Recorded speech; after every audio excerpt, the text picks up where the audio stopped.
오늘 우리에게 주신 하나님 말씀은 구약성경 출애굽기 2장 5절부터 10절까지의 말씀입니다. 제가 봉독하겠습니다. 바로의 딸이 목욕하러 하수로 내려오고 시녀들이 하숫가에 거닐 때 그가 갈대 사이의 상자를 보고 시녀를 보내어 가져다가 열고 그 아이를 보니 아이가 우는지라. 그가 불쌍히 여겨 가로되 이는 히브리 사람의 아이로다. 그 누이가 바로의 딸에게 이르되 내가 가서 히브리 여인 중에서 유모를 불러다가 당신을 위하여 이 아이를 전 먹이게 하리이까. 바로의 딸이 그에게 이르되 가라. 그 소녀가 가서 아이의 어미를 불러오니 바로의 딸이 그에게 이르되 이 아이를 데려다가 나를 위하여 젖을 먹이라. 내가 그 삭슬 주리라. 여인이 아이를 데려다가 젖을 먹이더니 그 아이가 자라매 바로의 딸에게 데려가니 그의 아들이 되니라. 그가 그 이름을 모세라 하여 가로되 이는 내가 그를 물에서 건져내었음이라 하였더라. 아멘. 이 말씀은 살아계신 하나님 아버지의 말씀이십니다. 할렐루야. 한 주간도 주님 안에서 믿음으로 승리하시길 주님의 이름으로 축원합니다. 이 시간 성전에서 교회 안에 마련된 공간에서 시어지게서 있는 저서에서 함께 예배드리시는 모든 분들을 위해 하나님의 은혜가 함께 하시길 주님의 이름으로 축원합니다. 우리가 살아가는 이 세상에 우연이라는 것은 없습니다. 우리가 믿음의 눈으로 바라보게 되면 모든 것은 하나님의 계획과 뜻 가운데 이루어지고 있습니다. 이것을 신학적인 용어로 하나님의 섭리라고 말합니다. 하나님의 섭리는 하나님께서 우리 각 사람을 향한 특별한 계획을 갖고 계시고 그 계획이 이루어지도록 우리의 삶을 인도하시는 것을 말합니다. 한 사람 한 사람 여러분을 향하신 하나님의 계획이 있음을 믿으시고 그 인도하심을 따라갈 때 우리가 주님 안에 승리하게 되는 줄 믿습니다. 하나님의 뜻을 깨닫고 순종하며 따라갈 때 그 섭리는 속히 이루어집니다. 하지만 우리가 하나님의 뜻을 거역하고 우리 마음대로 고집하며 살아갈 때 하나님은 먼저 우리를 연단 가운데 깨트리시고 훈련하신 후에 비로소 예비해 놓으신 하나님의 은혜 가운데 이끌어 주십니다. 우리는 앞으로 되어질 날에 대해서 알지 못하면서도 다 아는 것처럼 살아가고 다 할 수 없으면서도 다 할 수 있는 것처럼 하나님 없이 살 수 있다는 거짓에 속아서 살아갑니다. 하지만 우리는 하나님의 은혜 없이는 아무것도 할 수 없는 부족한 사람입니다. 우리 삶에 다가오는 고난과 문제를 통해서 하나님은 우리가 하나님의 섭리를 따라갈 수 있도록 이끌어 주시고 은혜를 베풀어 주십니다.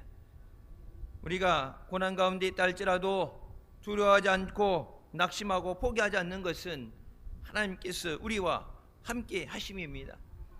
시편 23편에 우리가 사망의 골짜기를 다닐지라도 해를 두려워하지 않는 것은 주께서 우리와 함께 하심이라고 말씀하심입니다. 사방으로 우겨쌈을 당하여도 쌓이지 않는 것도 주께서 함께 하심입니다. 하나님은 우리를 사랑하시며 우리를 은혜의 길로 하나님의 선한 길로 인도하시고 역사해 주십니다. 오늘 본문 말씀의 모세는 가장 절망적인 상황에서 태어났습니다. 좋을 때도 있고 안 좋을 때도 있다 그럴 때 예를 들자면 요셉의 때는 왕이 요셉을 인정하고 국무총리이면서 젖과 꿀이 흐르는 기름진 고센 땅에서 민족이 편안하게 살아갈 때 태어났다면 아무 어려움 없이 살아갈 수 있었겠죠.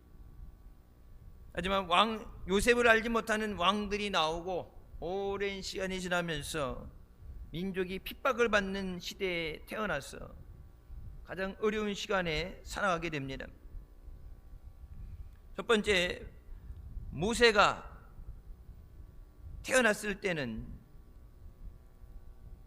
애굽의 사람들이 이스라엘을 미워하고 핍박할 때입니다. 요셉 때 애굽으로 온 사람들은 약 70명 정도입니다. 창세기 22장 17절 하나님 말씀하신 것처럼 내가 내게 큰 복을 주고 내 씨가 크게 번성하여 하늘의 별과 같고 바다의 모래와 같게 하리니 내 씨가 그 대적의 성문을 차지하리라고 말씀하신 대로 이스라엘 백성이 출애굽할 때 정확하게 통계된 남자 장정의 숫자가 60만 명입니다.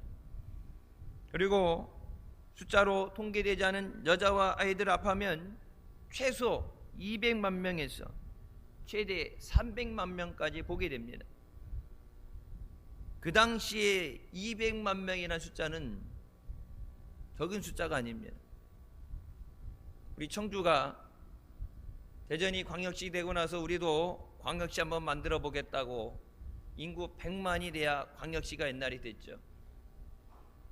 그래서 숫자가 모자라서 옆에 청원 5천까지 이렇게 그걸 끌어안아서 청주시를 확대시키고, 그래서 쉽게 얘기해서 긁어 모아서 만든 숫자가 85만 명이에요.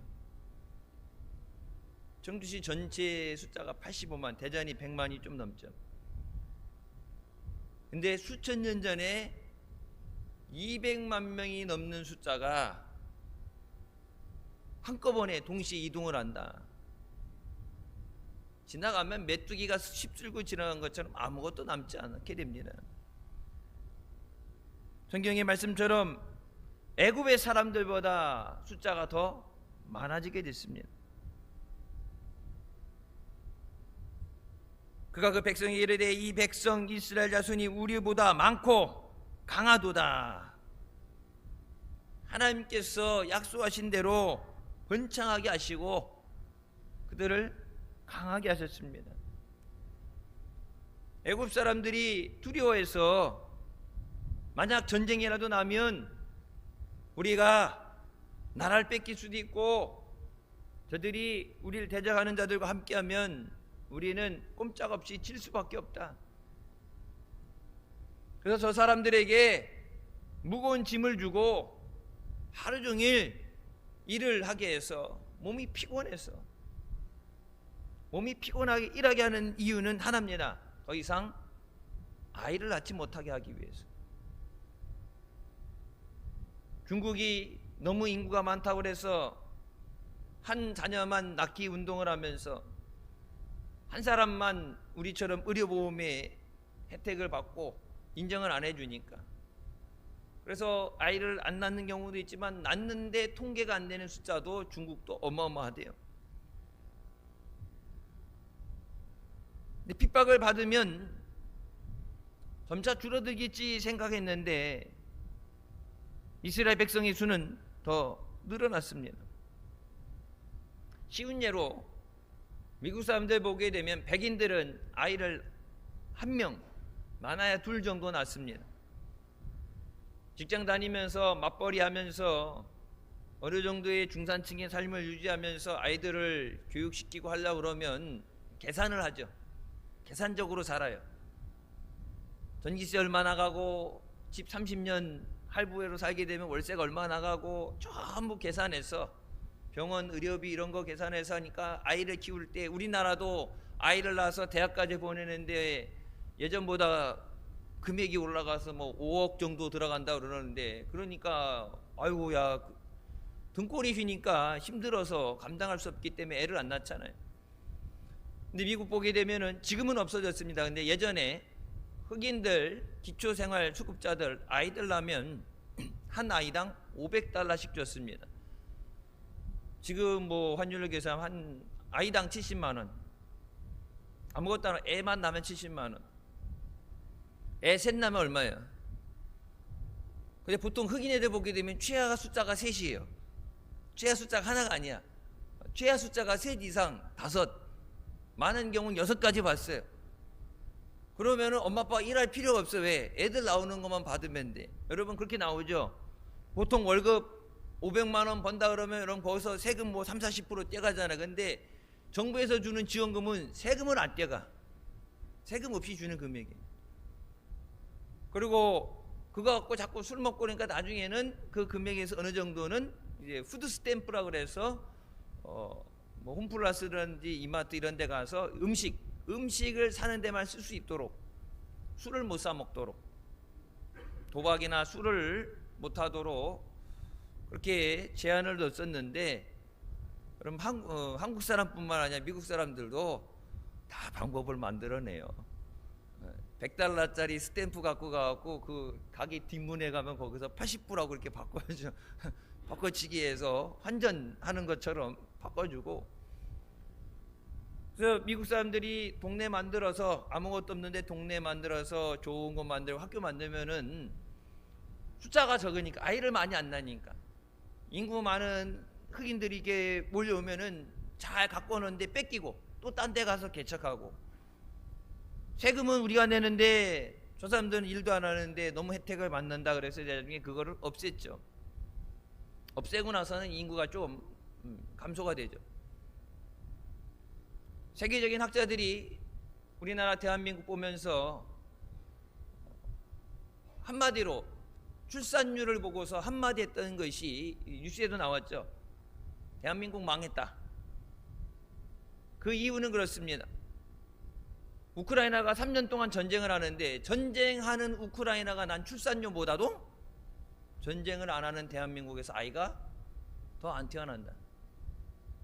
전쟁하는데, 생각해보면 전쟁하는데 애 낳을 겨를이 어디 있겠어요. 전쟁하는데 낮에는 일하는데 자기 집을 잃어버리고 임시적인 거처에 살아가면서 밤에 춥고 집을 떠나서 폭격 맞아서 쉘터에서 살아야 되고, 먹는 것도 배급 받아야 되고, 참 살기 안 좋은 가장 힘든 환경인데, 그 가운데서도 나라 민족을 위해서 애들을 낳는데, 왜 애들을 낳아야 그 애들이 커서 산업체에 근로자가 되고 또 국방을 지키는 군인이 되는데, 그래서 나라 민족을 위해서 애를 낳는데, 대한민국은 분단 국가인데 애를 안 낳는다.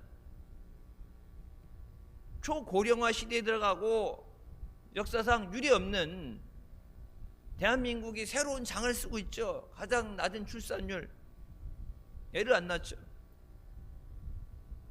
그래서 우리나라 군대 옛날 지킬 때, 군대 지킬 때 최하 숫자 잡는 게 60만 명이라고 그랬는데 지금 60만 명이 안 되잖아요. 숫자가 점차 줄어들기 때문에. 그래서 스웨덴이나 이스라엘처럼 남자 여자 다 징집해야 된다는 얘기까지 나오고, 해외에서 뭐 이민을 받아서 군대를 충원해야 된다는 얘기 나오게 되는데, 왜 그렇게 애를 낳지 못하도록 핍박했느냐? 아이를 낳게 되면 그게 노동 인력도 되지만 남자인 경우는 군사력이 됩니다. 아까 말씀에도 많고 강했다고 말씀하죠. 강한 군대가 됩니다. 믿음의 사람들이 핍박을 받고 어려운 가운데도 하나님의 은혜 가운데 하나님께서 번성하게 하시고 강하게 하십니다. 그래서 애굽의 왕이 히브리 산파들을 불러서 아이를 낳을 때, 이제 애를 못 낳게 하는데 안 되니까 아이를 낳으면 그 자리에서 죽이고 여자아이는 살려라. 근데 태어난 아이를 받는 산파가 그 핏덩이를 어떻게 죽이겠어요? 못 죽이죠. 그래서 죽이지 않으니까 이제는 강제적으로 군사를 동원해서 남자아이는 나일강에 던져버리고 딸이 태어나면 살려두도록 명령했습니다. 나일강에 던지게 되면 물론 물에 빠져 익사할 수도 있지만 그곳에 악어가 많아요. 악어밥이 됩니다.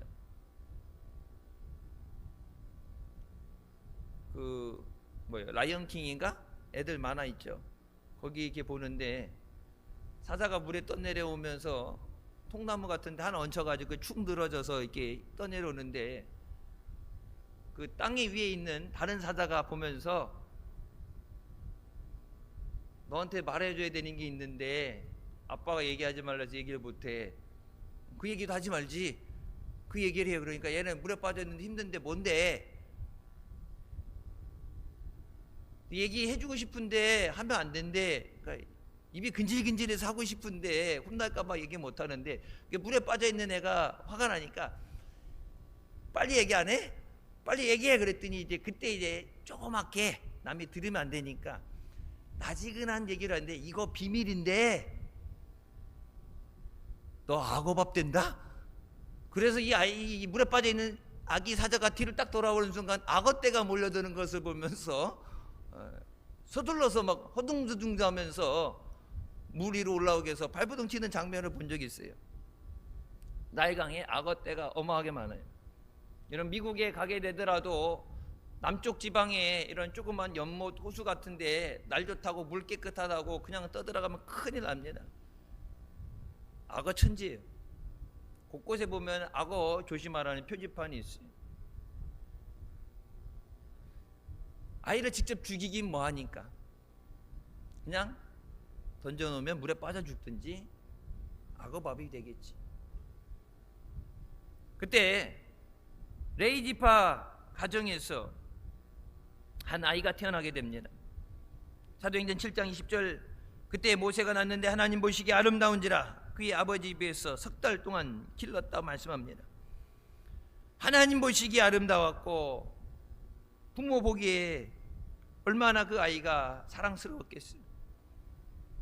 던져서 죽여야 되는데 죽이지 못하고 숨겨서 키우는데, 여러분 아이들이 보게 되면 이제 우리도 이제 출산을 해보셨고 이제 또 아이를 낳기 위해서 이제 기다리는 사람도 있지만, 애가 태어나면 지금은 잘 때, 지금은 울 때, 그런 거 안 따지죠. 새벽 2시고 1시고 간에 보통 2시간 간격으로 배고프면 울고 그러는데 아무 때나 울잖아요. 근데 애기 울음소리가 들리면 안 돼. 죽이라고 그랬는데 지금 몰래 숨기는 거니까. 그 아이를 몰래 키우는데 더 이상 키울 수 없는 상황, 마지막까지 어떻게 해봤는데 더 이상 되지 않았을 때 3달이 지나고 나서 할 수 없었어. 이 아이가 발각되면 아이도 죽지만 가족들 전부가 죽을 수 있기 때문에 마음은 찢어지지만 할 수 없어서 그 아이를 갈대 상자를 만들어서 나일강에 떠내려 보냅니다. 말이 좋아서 떠내려 보낸다는 얘기지 아이 입장에서는 버려진 거예요. 가족이 살기 위해서 아이가 사지로 던져졌습니다. 그나마 아기의 누나는 동생이 걱정돼서 먼 발치에서 떠내려가는 아이를 지켜봅니다. 모세는 태어난 지 석 달 만에 버려진 인생이 됐습니다. 악어밥이 될 수도 있고 뒤집혀서 물에 빠져 죽을 수도 있습니다. 위험이 도사리는 앞을 알지 못한 상태로 떠내려갈 수밖에 없습니다. 모세처럼 우리도 풍랑이 있는 어려움 가운데, 광풍이 부는 세상 가운데 사람들 다 떠나고 버림받았다 생각하고 떠내려갈 때가 있습니다. 온 세상 사람들이 우리를 다 버린 것 같지만 하나님은 우리를 절대로 버리지 않으시고 함께해 주시는 하나님이신 줄 믿으시기 바랍니다. 하나님은 절망의 자리에서, 버림받은 인생의 자리에 우리와 함께 하셔서 우리를 돌봐주시는 하나님이십니다. 철저히 버려진 인생을 살다가 하나님을 만난 소설 뭉치의 주인공 임용남 목사님의 이야기입니다. 뭉치라는 말이 은어입니다. 버려진 아이들이 그리운 엄마를 뭉치라고 부른대. 평범한 가정에서 태어나서 큰 어려움이 없었는데 아버지가 도박으로 인해서 일자리를 잃게 되고 술이라든지 폐인이 되죠. 도박 중독으로, 알코올 중독으로 폐인이 돼서 그 가정에 예상하지 못한 불행이 찾아오게 됩니다. 그 와중에도 또 아버지는 미신을 신봉했는데 한 승려가 집에 와서, 그 있어요, 무당집 가면 이렇게 부적 써주고 뭐 동쪽에 선이 없어, 뭐가 안 좋아, 뭐 피하래 이렇게 얘기했는데, 중이 와서 이 집에 아버지 아들 둘 중 한 사람이 죽어야 다른 사람이 살 수 있다, 그 말을 하고 갔어요. 얼마 안 있다 5살인 아이가 자다가 목이 아파서 눈을 떠보니 아버지가 자신의 목을 밧줄로 메어서 천장에 달고 있었어요. 보통 같으면 아버지 아들 둘 중에 하나뿐이 못 산다 그러면은 부모가 자식을 위해서 희생할 텐데, 여기는 아버지가 자기가 살아야 되니까 5살짜리 아들한테 네가 죽어라, 술을 먹고 아이의 목을 매달고 있을 때 다행히 어머니가 그것을 보고 아이를 데리고 밖으로 나갑니다. 근데 몇 차례 엄마만 없으면, 다른 가족들 없을 때 죽이려는 시도를 하니까 엄마가 할 수 없어서 그 아이를 데리고 5살 조금 넘은 아이를 서울역에 버리고 갑니다. 어머니의 마음은 집에 있으면 죽으니까 힘들진 알지만 그래도 살았으면 하는 마음에 서울역에 버리고 갔어요. 그때부터 이 아이는, 요셉은 17살, 그나마 이거라도 저거라도 알고 살아갈 수 있는 어느 정도의 최소한의 힘이라도 갖췄을 텐데 5살의 나이에 쓰레기통을 뒤지고 먹을 걸 찾고 지나가는 사람들에게 구걸하는 삶을 삽니다. 우리는 언론에 나오지 않으면 알지 못하는 일들이, 나라 곳곳에서 벌어지는 일들이 많이 있습니다. 그 당시에 정부에서 불황화 일제 단속을 해서 섬에다가 불황화 수용소를 만들고 그들을 가둬 놨대요. 지금 뭐 서울역이야 좋지만 예전에 20-30년 전이면은 안 좋을 때죠. 근데 날씨 춥고 힘드니까 다 몰려들어서 역 안에 있고, 지하철역도 보면은 술 취한 사람도 그렇지만은 갈 곳 없는 노숙자들 들어와 있고, 범죄의 대상이 될 수도 있고, 이런저런 민원이 들어오니까 그들을 수용소에다 가다 놨는데, 본인 말에 의하면 수용소는 생지옥이었다. 그곳에 있는 3년 동안 여긴 아니다, 여기 있다 언제 죽을지 모르겠다. 그래서 7번의 시도 끝에 탈출을 하게 됩니다. 탈출해서 나왔는데 10살도 되지 않은 나이에 할 게 없잖아요. 그래서 시작하게 있는 게 소매치기, 범죄의 도구로 쓰임받다 감옥에 가게 됩니다. 인생이 가장 밑바닥에 있는 감옥에서 그는 살아계신 하나님을 만나게 됩니다. 병원도 교도소도 여러분이 헌금해서 낸 돈으로 기도원에서 성경을 만들어서 보급해 놨죠.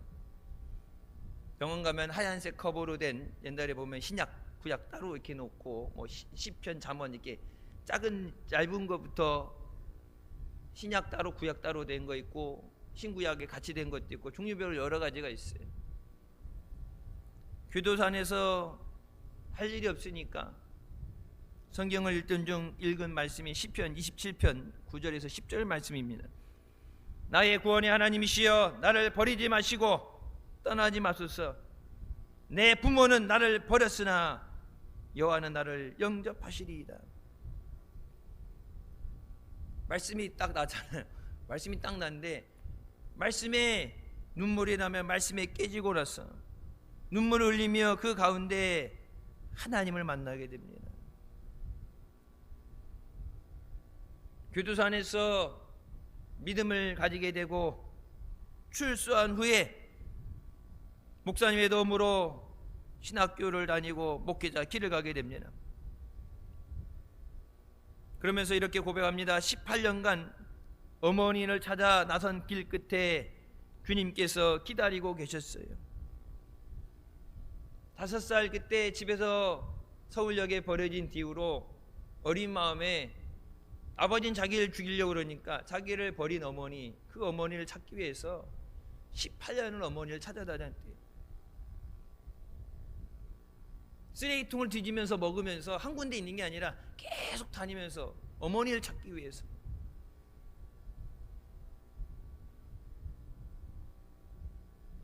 지금 생각해보면 애초에 제가 찾아 나섰던 것은 어머니가 아니라 주님이었습니다. 돌고 돌아온 인생 광야길에 답은 주님밖에 없다는 것을 깨닫게 됐습니다. 주님은 무질게 버려진 제 인생을 감싸 주셨습니다. 믿지 않는 자들에게 복음을 전하면서 저는 하나님을 만나면 저주받은 인생도 변화되고 운명이 달라진다는 사실을 보여주는 산 증인입니다. 당신은 절대 버려진 삶이 아닙니다. 내가 버려져 받고 고통을 당해봤기 때문에, 버려지고 고통당하는 사람들의 아픔을 알기 때문에 그들과 공감할 수 있고, 내가 만난 하나님이 나의 삶을 변화시킨 것처럼 당신의 삶도 변화시켜 주십니다. 그렇게 예수 그리스도를 증거하는 일에 쓰임받고 있습니다. 하나님은 지금도 우리를 사랑하시고 우리를 버리지 아니하시고 함께 하시는 하나님인 줄 믿으시기 바랍니다. 두 번째, 모세는 버려진 데서 건짐을 받은 인생이 되었습니다. 출애굽기 2장 5절부터 6절 말씀이죠. 바로의 딸이 목욕하러 나일강으로 내려오고 시녀들은 나일강가를 거닐 때 상자를 보고 가져가서 아이를 보게 됩니다. 갈대 상자에 담겨서 나일강을 내려가다 악어밥이 될 수도 있고 물에 뒤집혀서 죽을 수 있는 상황이 있습니다. 하지만 하나님께서는 섭리하심 가운데 그곳에 공주가 있게 하셨습니다. 공주가 언제 목욕하는지 극비상황이겠죠. 아무나 알고 갈 수 있는 시간이 아니죠. 여러분, 다른 나라를 침략을 해서 억압을 하고 핍박을 하기 때문에 자기네들이 독립을 하기 위해서, 우리나라도 보면 옛날에 일제가 와서 우리나라를 탄압할 때 도시락 폭탄을 던지고 총으로 요인을 암살하려고 하죠. 밑에 있는 사람 아무리 죽여도 소용없어요. 그래서 테러를 당할 위험이 있어요. 여기 보면 시녀들이 그 근처를 거닐고 있었고 주변을 경계하고 있었고, 목욕하는 그곳 아무데나 갔겠어요. 물 깨끗한데 군사들이 지키고 있는 곳입니다.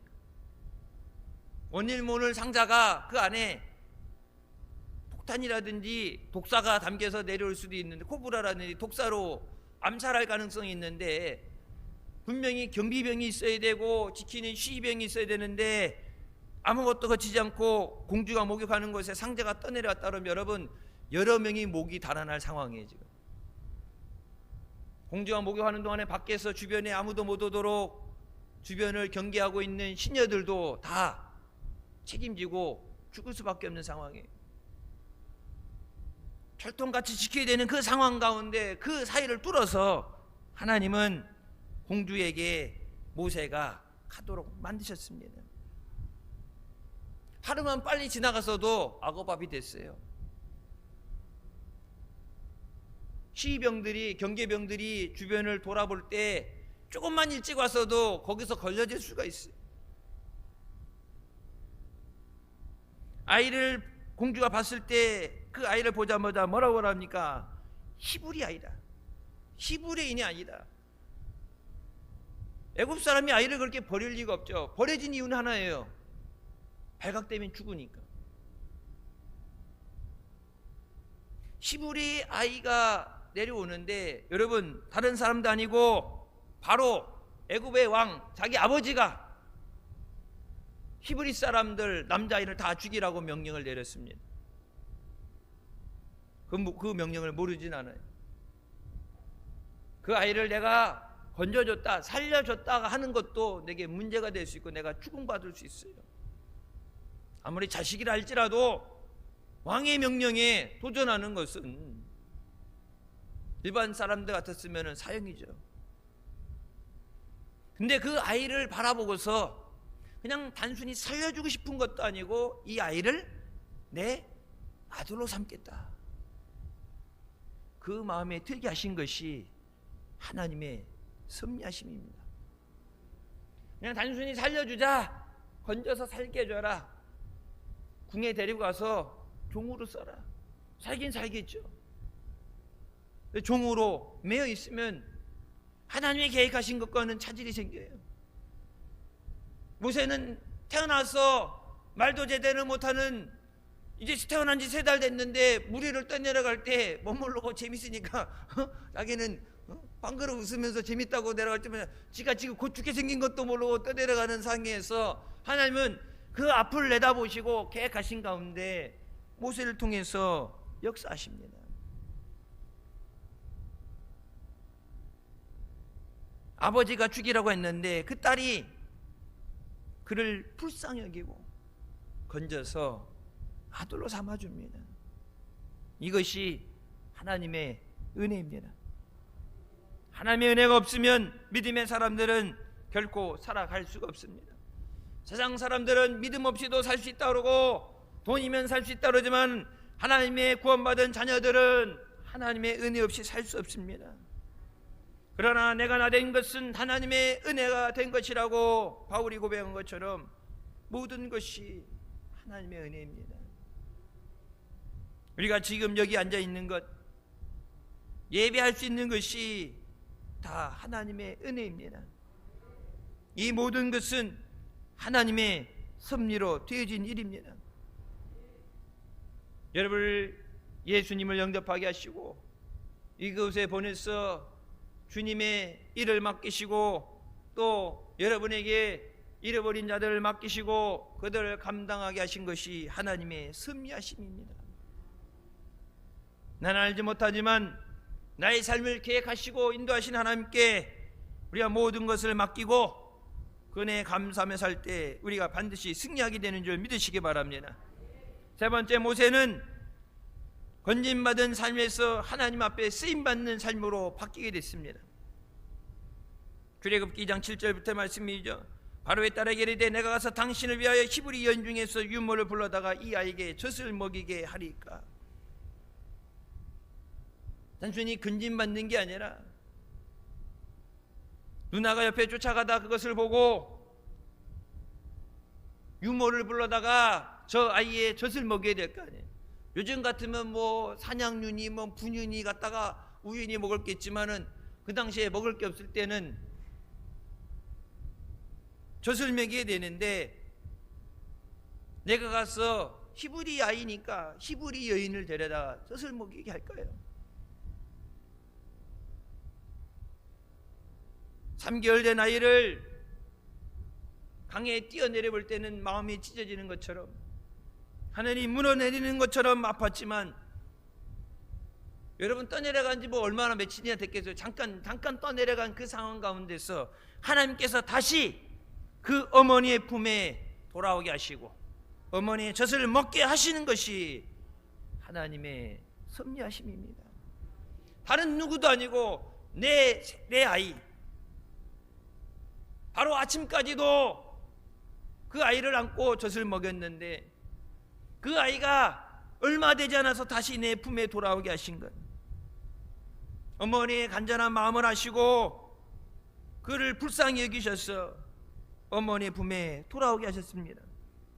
예전에는 숨기고 걸리면 발각되면 죽으니까 숨기며 살았는데 이제는 걱정하지 않고 드러내놓고 아이를 키울 수 있어요.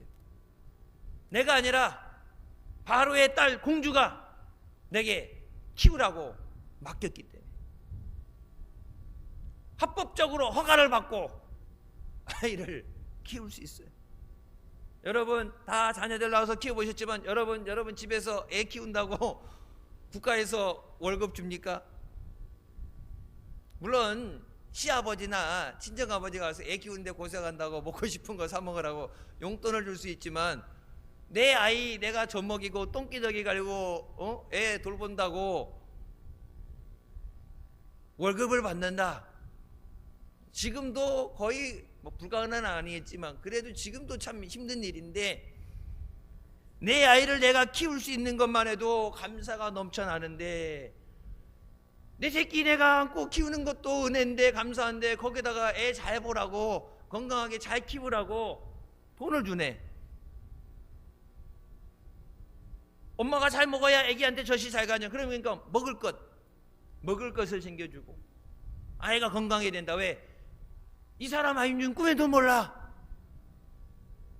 애 친모라고 속이고 데려갔겠어요? 아니죠. 그러니까 지 아이의 모세 어머니는 꿈에도 몰라. 아무도 몰라. 누나 외에는 아무도 몰라. 그러니까 잘 키워줘야지. 정성스럽게 잘 키워야 돼. 하면 뭐 그것까지 얘기 안 해도 그걸 알아서 잘 키우지. 근데 건강하게 키워야 된다고 필요한 거 먹을 거 주고 돈까지 갖다 주는데 내 품을 떠났던 건 잠깐이에요. 하지만 하나님은 그 잠깐의 역사를 통해서 모든 것이 합력해 선이 되게 하시는 하나님이십니다. 모세의 120년 삶 가운데 궁에서 지냈던 40년 동안 하나님은 모세와 함께 해주셨습니다. 광야에서 지낸 40년도 하나님이 모세와 함께 해주셨습니다. 부르심을 받고 마지막 40년 민족의 지도자로 쓰임받을 때도 하나님께서 함께 하시는 은혜를 주셨습니다. 시편 121편 8절 말씀, 여호와께서 너의 출입을 지금부터 영원까지 지키시리로다. 하나님은 우리를 부르신 그 순간부터, 우리가 예수 믿고 구원받은 그 순간부터 일생 동안 우리와 함께 하시고 돌봐주시는 하나님이신 줄 믿으시기 바랍니다. 우리 찬송가 434장 1절 한번 같이 부르시겠습니다.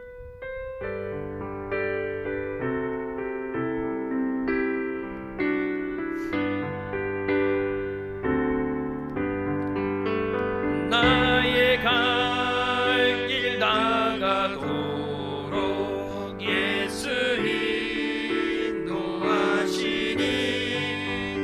내 주 안에 있는 궁을 어찌 의심하리요.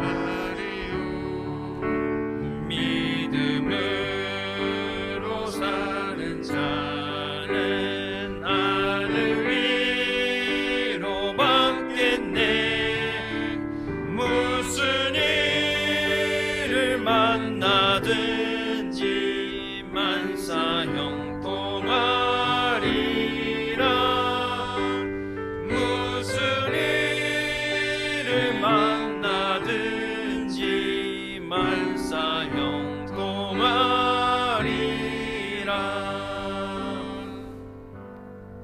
할렐루야. 모세는 부모에게 버림받아 물에 던져져서도 하나님께서 건져주셨습니다. 애굽의 왕자로 자라게 되면서 단순히 그냥 궁궐 안에서 힘없는 그런 삶이 아니라 그 당시 모세를 강에서 건져냈던 그 공주가 20년 동안 애굽을 통치했던 핫세스트 여왕입니다. 우리가 애굽 이집트의 왕자라는 영화 애들 그 애니메이션 보게 되면 나오게 되죠. 모세와 함께 궁궐에서 살아다가 나중에 모세가 출애굽할 때 이스라엘 민족을 핍박하고 그를 마지막까지 추격하게 했던 그 왕이 이름 들면 아는 가장 큰 업적을 남겼던 람세스 2세입니다. 주변 수많은 영토를 정복하고 장악하고 자기의 위대함을 나타내기 위해서 어마어마한 신상을 만들고 쌓게 했던, 궁궐에 40년 동안 민족을 이끌고 나가야 되는 리더십과 군대에 대한 지식과 궁궐 안에서 왕으로서 통치하고 다스리는 모든 것을 두루두루 섭렵해서 배우게 하시고, 이론은 잘 아는데 출애굽해서 젖과 꿀이 흐르는 가나안 땅을 가는데 광야길은 힘듦지요. 왕자로 살면서 여러분 영화 보게 되면 왕 이렇게 누워있으면 옆에서 손가락 하나 까딱하는 것도 싫었고 포도까지 따가지고 입에다 갖다 이렇게 넣어주잖아요. 포도 따서 입에 넣어주고, 우리나라도 왕들 가게 되면 햇빛에 얼굴에 죽은 거 생길까 봐 이렇게 부채 같은 거 들고 옆에 쫓아다니고, 쭉 여기서 조금 건너가는데도 말 타고 가든지 옆에서 이렇게 들고 가잖아요. 걸어가지는 않잖아요. 200만의 백성을 끌고 나가야 되는데, 다른 사람은 워낙 험하게 살았으니까, 노동일을 살았으니까 가는데 진짜 없는데, 모세가 궁궐 안에서만 살았으면 여봐라, 마차를 대령하라, 말을 가져와라, 가다가 손 씻을 물을 가져와라, 배고프니까 옆에서 떠먹여달라고 되면 참 가관이죠. 그것도 문제가 되죠. 그렇게 왕자로서 귀하게 존귀하게 살았는데 광야에 나가서 스스로 광야에서 힘든 삶을 살겠어요. 하나님께서 그를 광야로 내보내기 위해서 살인자가 되게 하시고 광야로 가서 발각되면 죽으니까 죽은 척, 내가 없는 척 광야에 살면서 최대한 멀리 숨어서 광야의 골짜기를 다니면서 광야에서 생존하는 법을 터득하게 하시고, 광야에서 살아가는 생존 스킬을 훈련시키시는데 40년이 걸렸어요. 그러고 나서 하나님의 일꾼으로, 민족의 지도자로 바로 앞에 보내서 민족을 이끌게 하신 것이 40년입니다. 이유 없이 되어진 것은 하나도 없어요. 모든 것이 하나님의 섭리하심입니다. 마태복음 6장 30절, 오늘 있다가 내일 아궁이에 던져지는 들불도 하나님이 이렇게 입히시거늘 하물며 너일까 보냐. 믿음이 작은 자들아, 그러므로 염려하여 이르기를 무엇을 먹을까, 무엇을 마실까, 무엇을 입을까 하지 말라. 너희 염려하는 것을 주께 맡겨라. 하늘에 날아다니는 새들도 하나님이 먹이시는데, 하나님이 사랑하셔서 예수 그리스도께서 십자가에 피 흘려주신, 구속하신 너희를 하나님이 그냥 고난 가운데 두시겠느냐. 부르짖는 자에게 응답해 주시는 하나님인 줄 믿으시기 바랍니다. 환난 날에 나를 부르라, 내가 너를 건지리니 네가 나를 영화롭게 하리라. 하나님은 믿음의 자녀들에게 무슨 일을 만나든지 형통하도록 만들어 주십니다. 하나님이 우리를 위하시면 누가 우리를 대적하리요. 자기 아들을 아끼지 아니하시고 우리 모든 사람을 위하여 내어주신 이가 어찌 그 아들과 함께 모든 것을 우리에게 주시지 아니하겠느냐. 예수님보다 더 귀한 것은 없는데, 그 예수님을 주실 때 이미 모든 것, 세상의 모든 것, 우리가 필요한 것, 우리가 구하는 모든 것을 예수 그리스도와 함께 우리에게 주신 줄 믿으시기 바랍니다. 하나님의 능력이 없어서 우리를 사랑하지 않기 때문에 우리 앞에 문제가 있고 고난이 있는 것이 아니라, 하나님의 섭리하심을 이루시기 위해서, 하나님의 계획하신 것을 이루시기 위해서 때로는 우리가 연단되게 하시고 깨어지게 하시고, 내가 할 수 없는 걸 깨닫고 주님을 의지하게 만들고 결론적으로 주의 이름을 부를 때 우리를 구원해 주는 줄 믿으시기 바랍니다. 리빙스턴 선교사가 어린 나이에 버려졌어요. 지금도 그렇지만 예전에는 가난하고 먹고 살기 힘들 때 많이 아이들을 버렸죠. 요즘 이게 음식 만드는 프로그램, 경연 프로그램 나오는데, 자기는 태어나고서 거기 고아원 앞에 작은 상자 안에 버려졌다고, 나는 버려진 아이라고. 평생 살아가면서 그 상처가 마음에 있잖아요. 어린 나이에 버려져서 난 밑바닥에서 버려진 상태로 막 살았지만, 하나님은 그 버려진 삶 가운데 리빙스턴을 만나주시고 건져주시고 은혜 주셨어요. 전 세계 복음을 향해 쓰임받는 큰 일꾼이 되게 하셨습니다. 하나님은 지금도 우리를 향한 계획을 갖고 그것을 이루어 가십니다. 우리가 눈에 보이지 않고 귀에 들리지 않고 손에 잡히지 않아도 하나님이 일하고 계심을 믿으며, 내가 구하는 것보다 더 좋은 것, 선한 것으로 응답해 주심을 믿고 하나님 앞에 나올 때, 하나님께서 우리를 들어서 하나님의 영광을 위해 하나님의 일꾼으로 위대하게 사용해 주실 줄 믿습니다. 힌두의 40년을 기적으로 인도하신 하나님께서 앞으로 더 크게 하나님의 영광을 위해서 우리를 사용하여 주실 줄 믿습니다. 기도하시겠습니다. 사랑의 주님 은혜 감사드립니다. 죽을 수밖에 없는 우리를 죄 가운데 원하시고 이 시간도 은혜 삼아하며 주님 앞에 나오도록 인도해 주시니 감사합니다. 우리가 하나님 앞에 나오기 전에 어머니 뱃속에 있을 때부터 우리를 미하시고 우리를 택하시고 부르신 하나님, 우리가 있을 곳을 예비하시고 다시 데리러 오신 주님 앞에 이 땅에서 우리를 향해서 이미 세우신 하나님의 계획을 따라서 믿음으로 순종하며 나가며 많은 열매를 맺게 하여 주시고 하나님 앞에 영광 돌리고 귀하게 쓰임받는 믿음의 자녀들 되게 하여 주시옵소서. 하나님의 계획하신 대로 하나님의 기쁘신 뜻대로 이루어 주시옵소서. 예수님의 이름으로 기도드립니다. 아멘. 하나님께 영광 돌리시겠습니다.